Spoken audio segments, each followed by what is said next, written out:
Support for Carolina Business Review made possible by Sunoco, a global manufacturer of consumer and industrial packaging products and provider of packaging services, with more than 300 operations in 35 countries, headquartered in Hartsville since 1899. And by Business North Carolina Magazine. There's a place for those who subscribe to the theory that business doesn't have to be boring. With both North and South Carolina legislative bodies now having submitted finished budget proposals, it has been uncharacteristically quiet, at least from the business community, and somewhat in general about these draconian fiscal challenges ahead and the proposals on the table to overcome them. Welcome once again to the most widely watched source for Carolina business and public policy. I'm Chris William, and where are the debates around some of these issues? Or have we just budget fatigue? On this CBR, former North Carolina Chamber Chief Phil Kirk and South Carolina manufacturing proponent Louis Gossett. Later, from his office in South Carolina's Low Country, Santee Cooper boss Lonnie Carter. Major funding for Carolina Business Review provided by Grant Thornton, an international accounting, tax, and business advisory organization dedicated to serving middle market companies. Grant Thornton, a passion for the business of accounting. And by Novant Health, a not-for-profit group of hospitals and physician clinics, ranked as one of our nation's 10 best healthcare systems, caring for patients and communities in North and South Carolina. Major funding also by King & Spalding, an international law firm with over 800 lawyers in 13 offices worldwide, providing legal services to clients in the Carolinas and throughout the world. For more information, visit www.kslaw.com. This edition of Carolina Business Review was recorded June 24th, 2011. On this week's program, Phil Kirk of Brady Energy Services, Louis Gossett of the South Carolina Manufacturers Alliance, and special guest Lonnie Carter, president of Santee Cooper. Now, Chris William. Hello, welcome to our program. Happy summer, gentlemen, and thank you for being here. Welcome. I'm laughing because, you know, we go through these fits and starts about the economy. We feel pretty good about things, and then the next week there's some announcement or oil prices spike or, you know, housing shows that we haven't hit the bottom yet. We feel pretty lousy about it. But, Louis, let's go back to something. You know, it seems like, and maybe that's the case in the Palmetto State, but it seems like the business community has been uncharacteristically quiet during a lot of these very public political budget battles. Has that been the case, or is that just my imagination? Well, to some extent, but with the exception of one or two items, the budget wasn't really our biggest priority in South Carolina. That being said, in the budget, we had a very significant issue, and that was the component that reduced the unemployment insurance tax increases that we got last year by about 25%. That was a $150 million price tag in this year's state budget. So we were very interested in that. We certainly are interested in things like technical college funding and our research universities and that sort of thing. But by and large, our priorities were unemployment insurance, tort reform. The Amazon deal was certainly important to a lot of us, and things like preserving sales tax exemptions, that kind of thing. So the budget wasn't really our focus as much as it might have been for some other folks. And I want to come back to the sales tax exempt before we leave. But, Phil, same question. And certainly in North Carolina, it seemed like, was the business community getting what they wanted? Is that why they weren't so vocal? This is the most pro-business, pro-jobs legislature in my memory, and I've been around a long time. And the business community achieved tort reform, workers' comp reform, the ending of the temporary sales tax, which was a campaign promise. Several other bills that were very pro-business were enacted, and I assume that the Republicans, the business community, felt that they couldn't be talking and speaking against their friends. And the budget cuts, I have to say, are real, but they're not nearly as draconian as the opposition would make people feel. I think the Republican or the bipartisan budget, which had some Democratic support, it's like 1.5% less than what the governor proposed. So there's not a lot of difference, candidly. Is there in North Carolina specifically, and let me stay with you just for a second here, but, you know, the fact that the North Carolina legislators submitted a budget and the governor vetoed it for the first time. Right. And they overrode that veto. The photo ID issue was vetoed by the governor, and I know Republicans, I get a sense that they'd like to override that veto. Is this going to be kind of a counter-punch between the legislature and the governor's office now in North Carolina? I don't think there's any more bipartisan cooperation. It lasted a few weeks, apparently. I think that everything's geared toward the next gubernatorial campaign. The governor, and she has strong beliefs about this, she's vetoed more bills already in a year and a half or so than any governor before. And it's a lot of politics on both sides. I don't think they have the votes to override her veto of the ID, but every poll I've seen shows 75 to 80% of the public supports an ID for voters. So, Lewis, is Nikki Haley getting along with the legislature? I think she's had very good times with the legislature, and recently she's had some difficulties with them, particularly over the issue of some of the restructuring bills that she had, which have an awful lot of merit, by the way. But there's some stumbling there. But by and large, I think she's gotten along with the legislature better than a lot of folks anticipated. Yeah. Okay, let's bring our guest in. He's been so patient to do this. Before we do that, coming up on this program, we'll be talking about air transportation in the Carolinas specifically. That's very important when it comes to economic development, but also personal transportation needs. A couple of the airports in the Carolinas, Charlotte Douglas in Charlotte, Airport Director Jerry Orr will be here along with Dave Edwards from Greenville Spartanburg. That is coming up in a couple weeks. And then an encore presentation of somebody who had your job, Lewis, actually, Catherine Templeton from South Carolina, what's called South Carolina LLR, Licensing, Labor, and Regulation. That is an encore presentation. Palmetto State Utility Company, Santee Cooper, has always been a bit of an anomaly, as many state agencies can be, but what makes them different is they are under direct influence of the South Carolina political establishment and yet have to remain relevant in an acutely competitive world of energy and generation. With directly or indirectly 2 million customers, Santee Cooper plays a key role in the everyday lives of South Carolinians. Now joining us from his office in the lovely town, the lowcountry town of Moncks Corner, is Lonnie Carter. Mr. President, welcome to the program. And Lonnie, nice to see you. Thank you, Chris. Good to be with you again. And please let me extend to you, Lonnie, your nun-like patience with us as we work through our technology issues. By the way, Lonnie, for the last several months, but it's great to see you're smiling here, and thank you for being on the program. Lonnie, let me get right to the point. You all are, let me just call it, part of a sponsoring group with SCANA about building a nuclear reactor. Where are you on those plans, and what are the biggest risks for Santee Cooper going forward? Our plans on the new nuclear unit, summer units 2 and 3 with SCANA, are going very well. They're on schedule. They're moving forward in the licensing process, and we would expect to receive that license from the Nuclear Regulatory Commission either late this year or early in 2012. The risks associated with it are much like any other project. We have to address all of the regulatory issues, which we believe we have done now with the new technology that Westinghouse has developed with the AP1000, and then we'll move forward and develop the project and further diversify our fuel mix. What's the status with finding additional investors in that project?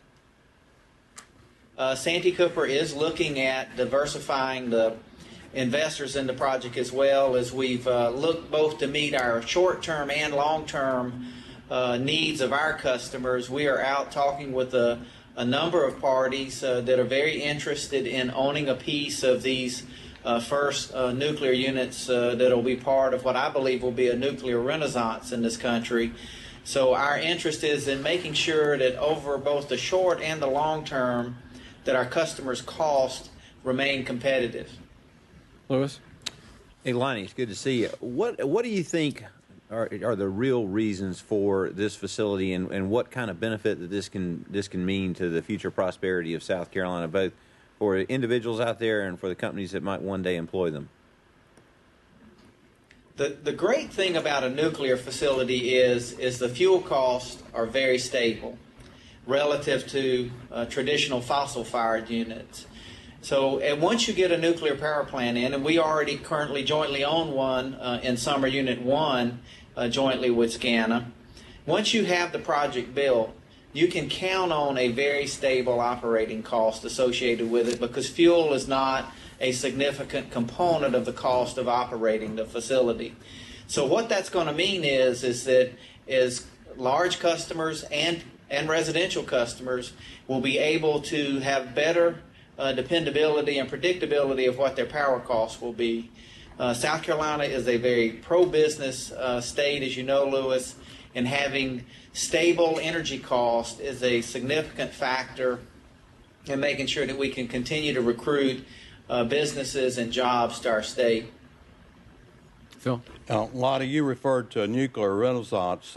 Before the situation unfortunate situation in Japan, I had felt public sentiment moving towards supporting more nuclear. I frankly wasn't quite sure about the government, although there are some positive signs there.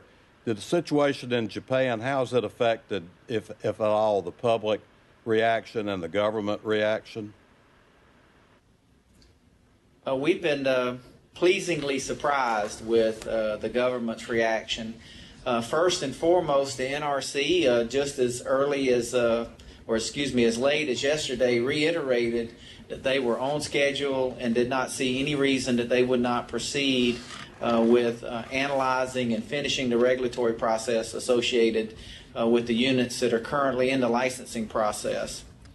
I've also been pleasingly surprised that our President Obama, has stuck with this program and has publicly stated several times that he believes that we need to continue to look at the development of new nuclear projects and diversify our fuel resources in this country and lessen our dependence on foreign sources of energy. And we continue to have very, very strong support from the Congress in Washington as well. So I do believe that we're going to continue to see the development of nuclear projects in this country. If we plan to actually reduce greenhouse gases significantly in this country and to develop more energy independence, nuclear power, nuclear energy has to be a part of our fuel mix going forward. You know, Lonnie, there's certainly been a lot of talk from both the Obama administration as well as the Bush administration and prior administrations talking about nuclear. But it seems like there have been stops and starts and fits and starts when it comes to overall energy policy. What is it going to take?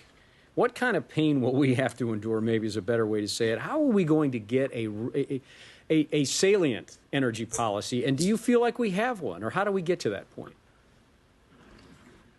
No, Chris, we don't have an overall energy policy in this country. It certainly, I believe, would benefit us to develop one.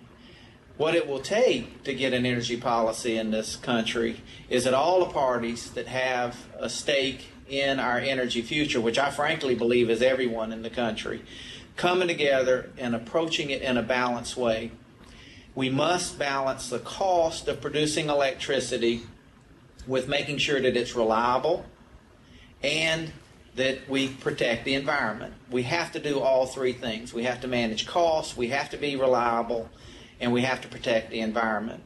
Frankly, I'm very concerned right now with the policies and regulations that I see coming out of EPA right now. We have seen a tidal wave of regulations that affect the energy industry as a whole, and frankly other industries, that I believe will have a very detrimental impact on customers' costs at their homes and not materially improve the environment and possibly jeopardize the reliability of the electric system in this country. Well, and as a follow-up to that, Lonnie, just very quickly, and excuse me, Lewis, I want to get this other thought in there. How confident are you, Lonnie, going forward, given those challenges and given the challenges of the unstable and the high cost of gas right now, as well as just legislatively, how confident are you that Santee Cooper and South Carolina and the Carolinas will be able to remain better than competitive but lower cost provider when it comes to energy in the next 5 or 10 years?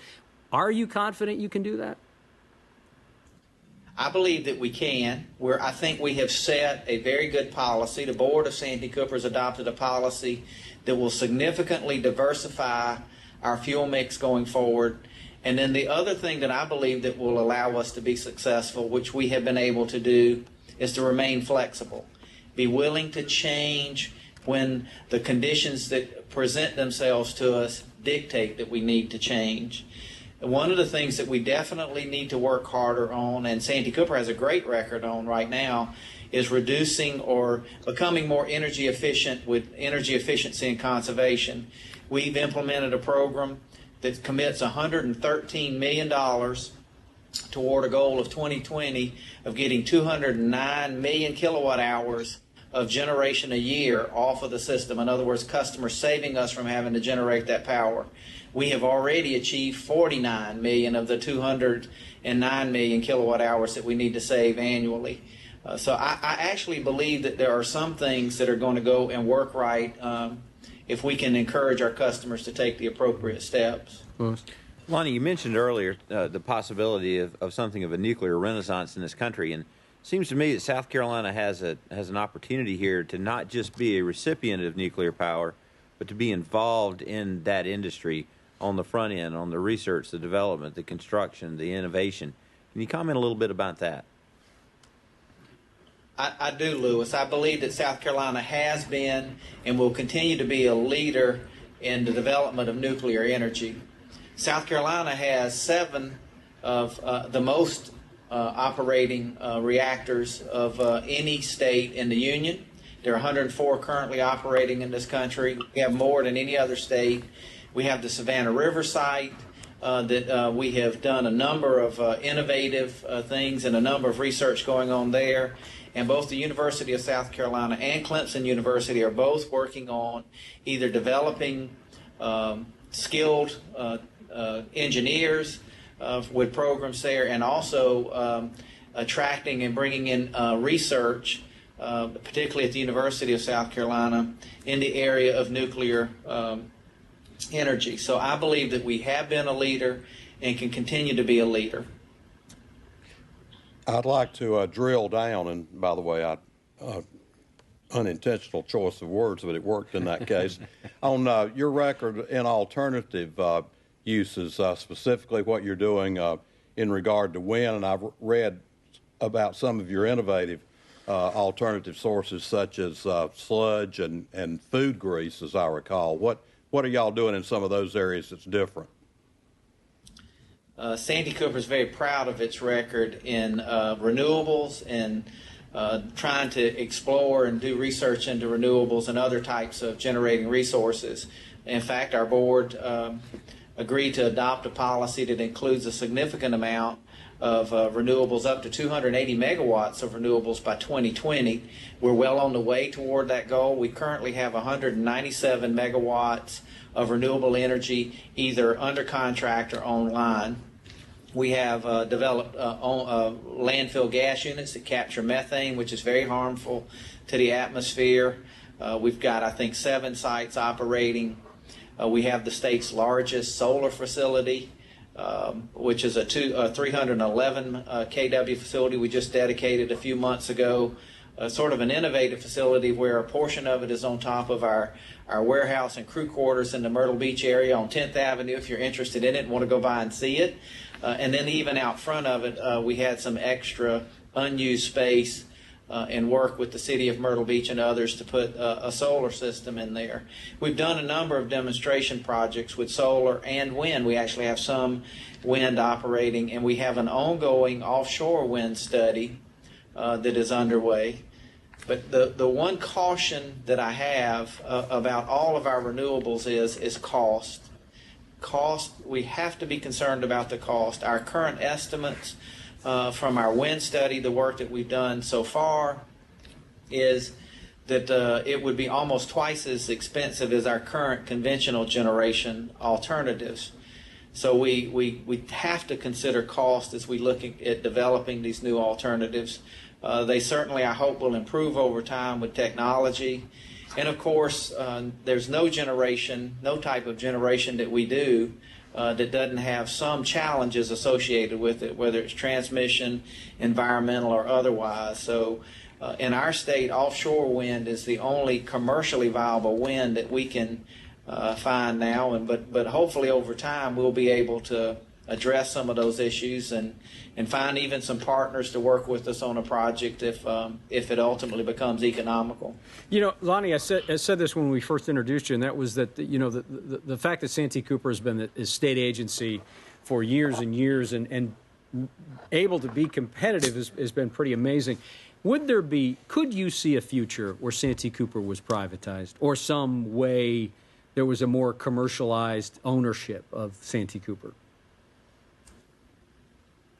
The short answer is, Chris, in Santee Cooper's 75 years, we have been able to operate as a state-owned entity, in effect, an enterprise agency of the state. And we aren't the only ones. There are a number of them. And we've done that in a very effective way for the state by bringing a significant amount of benefit to the people of South Carolina, by doing what the legislation that formed us in 1934 set out for us to do, which is to improve the quality of lives of people in South Carolina. We do that through a number of ways, both with electricity and water. So I believe that we will continue to carry on with that tradition in years to come. Our board is very focused on that, and we've seemed to be able to navigate through all of the challenges that come with that. I would point out, though, that part of Santee Cooper's success is because we've been able to partner with private enterprise in a number of cases, like we're doing on our nuclear project at SCANA and in other cases. So I believe that that is part of the success of Santee Cooper. You know, I think, Lonnie, sometimes folks don't realize the impact that utilities have on economic development and the role, the very significant role that you play in helping to bring industry to South Carolina. Can you talk about that just for a moment? That is another statutory requirement for Santee Cooper to promote economic development. We, along with the electric cooperatives, have I guess another affiliate that we use called the Palmetto Economic Development Corporation, with a professional staff that works throughout the state to try to attract industries, doing everything from certainly marketing the state in conjunction with the Department of Commerce, but also developing certified sites, working particularly with our large industry. We serve, as you know, Lewis, a number of large industries in the state that we work with to ensure that their site is considered for expansions in capital investments, and also working to recruit new industry. So Santee Cooper has been very involved over the years in attracting industry to the state, and that is something that I and the board are very focused on today, making sure that not only do we attract new industry, but we help the existing industry that's here expand. Phil, we've about 2 minutes left. How has your role in economic development at Santee Cooper, how has that changed in the last 25 years? The interesting thing I would say, Phil, is that it used to be we competed mostly with other states in the Southeast. Today, it's not just a cliche to say that we compete in a global environment. We do. Interestingly, most of the expansions at the facilities where we currently serve, we have not competed with that expansion in another state in the United States. We've competed mostly with the opportunity for people to go to China. And I'm happy to report that we have been very successful. One recently announced expansion in Dorchester County, and we expect to announce another expansion very soon up in Horry County with some of our customers. In both of those cases, their alternative, and they were very ready to tell us, was an expansion or a new facility in China. So that's really what I think most people would be surprised about is that we compete globally for jobs, and I want to tie that back to what I said earlier about EPA's regulations. That's why those regulations are so important to us. It's not that we don't need to improve and do better. Always with anything that we do to the environment, we need to get better, but we have to balance that with the cost impact to our customers, because otherwise we will run our industry out of this country. Lonnie, thank you for being on the program. That's a half an hour, and it goes by fast when we usually get this stuff going on. And again, thank you for your unending patience as we work through these technical issues. We appreciate you having you on the program, and we'll see you soon, I hope. Chris, thank you. Glad to be with you. Thank you. Phil, welcome back. It's been too long, but good to have you here. Thank you. Lewis, as always, good to have you here. Good to be here. All right. Till next week, I'm Chris Woody, and we hope your weekend is good. Good night. Major funding for Carolina Business Review provided by Grant Thornton, an international accounting, tax, and business advisory organization dedicated to serving middle market companies. Grant Thornton, a passion for the business of accounting. And by Novant Health, a not-for-profit group of hospitals and physician clinics, ranked as one of our nation's 10 best healthcare systems, caring for patients and communities in North and South Carolina. Major funding also by King & Spalding, an international law firm with over 800 lawyers in 13 offices worldwide, providing legal services to clients in the Carolinas and throughout the world. For more information, visit www.kslaw.com. Additional funding provided by Business North Carolina Magazine. There's a place for those who subscribe to the theory that business doesn't have to be boring.